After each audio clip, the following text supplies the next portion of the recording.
आपल्यासोबत मंत्री दीपक केसरकर आहेत। सर, महत्त्वपूर्ण महाफैसला जो आहे तो या ठिकाणी बघायला मिळाला, पण कसं पाहता? एकीकडे पात्र करण्यात आलेलं आहे, मात्र दुसरीकडे आपण बघतोय की कुठल्याही पद्धतीची कारवाई उद्धव ठाकरे गटावर करण्यात आलेली नाही।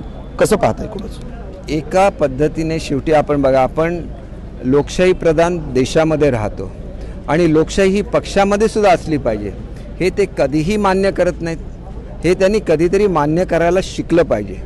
शेवटी लोकशाहीमध्ये समोरच्या माणसाला बोलायची संधी दिली पाहिजे, त्याची मतं ऐकून घेतली पाहिजे, त्याच्यावर निर्णय घेतले पाहिजेत।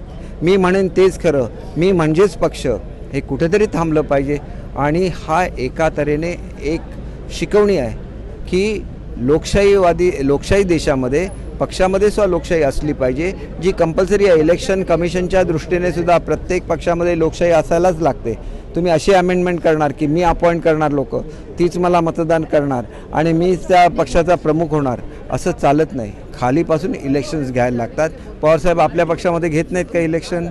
मग ते का कॉमेंट करतात? असं त्यांनी उद्धव साहेबांना सांगितलं पाहिजे, तुम्ही सुद्धा इलेक्शन घ्या तुमच्या पक्षामध्ये आणि मग तुमच्या पक्षामध्ये सुद्धा लोकशाही सदृढ होईल।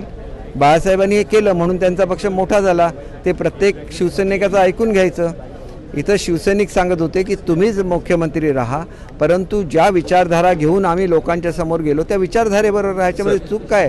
आणि सुप्रीम कोर्टाच्या पूर्वीच्या निर्णय तुम्ही वाचून बघा, त्याच्यामध्ये सुद्धा काय तुम्ही इलेक्शनमध्ये मुद्दे घेऊन लोकांच्या समोर गेला होता, त्याचं तुम्ही पालन करताय की नाही याचा सुद्धा एक मुद्दा आहे। मग त्या मुद्द्यावर आम्हीच खरे ठरतो ना। केसरकर, शेवटचा शब्द, हा जो निर्णय आहे हा राज्याच्या राजकारणाला कीड अशा पद्धतीनं खरं तर ठाकरे गटाकडून म्हणण्यात आलेलं आणि आता मी सुप्रीम कोर्टात जाणार आहे ते काही म्हणतात। सातत्याने राऊत साहेबांच्या संपर्कात राहून त्यांची भाषा सुद्धा तशीच झालेली आहे, म्हणून त्यांच्याबद्दल आदर असल्यामुळे आम्ही काही बोलत नाही। ते लोकांना काहीही म्हणू शकतात। राऊत साहेब सांगत होते आमचे मुर्दे येणार, अमुक होणार, तमुक होणार, महिलांना वाटेल त्या घाणेरड्या शब्दामध्ये ते बोलत होते। ही महाराष्ट्राची संस्कृती नाही आणि असंच बोलत राहिला तर उद्या केवळ सहानुभूती, लोकांना वाटतं की आम्ही तुमचं सरकार, आम्ही सरकार पाडलेलं नाही, स्वतःहून राजीनामा दिला आहे। आम्ही सांगत होतो तुम्हीच मुख्यमंत्री राहा, हे लोकांना सांगत नाही की हे सांगत होते तुम्हीच मुख्यमंत्री राहा। फक्त सगळ्यांना बोलवा, सगळ्यांची चर्चा करा, एवढी अपेक्षा चुकीची आहे का? अर्थ हा असेल पुन्हा एकदा एकत्र येण्यासंदर्भात? हे बघा, आता ही वेळ होऊन गेलेली आहे। हे जर समजायचं असेल तर लोकांबद्दल दोन शब्द चांगले तरी बोलायला लागतात। लोक काय पैसे घेऊन विकत गेलेले आहेत? मी काल उदाहरण दिलं, बाबासाहेबांसारखा 74 वर्षाचा नेता आहे, काल त्यांचा वाढदिवस होता, मी गेला, लोकांना पाणी आणून दिलं त्यांनी। 2.5 वर्ष त्यांना पाण्याचा एक थेंब नाही मिळाला होता, आता पाणी मिळालं। ते शेतकऱ्यांनी त्यांची तुला केली, त्याच्यामध्ये द्राक्ष घातली, त्याच्यामध्ये डाळिंब घातली, त्याच्यामध्ये केळी घातली। मग ते काय पैशाला विकत जाणारे आहेत? त्यांना लोकांचं कल्याण पाहिजे आणि सगळ्या आमदारांना आपल्या लोकांची कामं पाहिजेत। माझ्याकडे एक स्टे दिला होता, 5000 लोकांना जमीन वाटप करायची होती, अडीच वर्षामध्ये साधा स्टे नाही उठवला। स्टे उठवायला एक सही करायला लागली असती।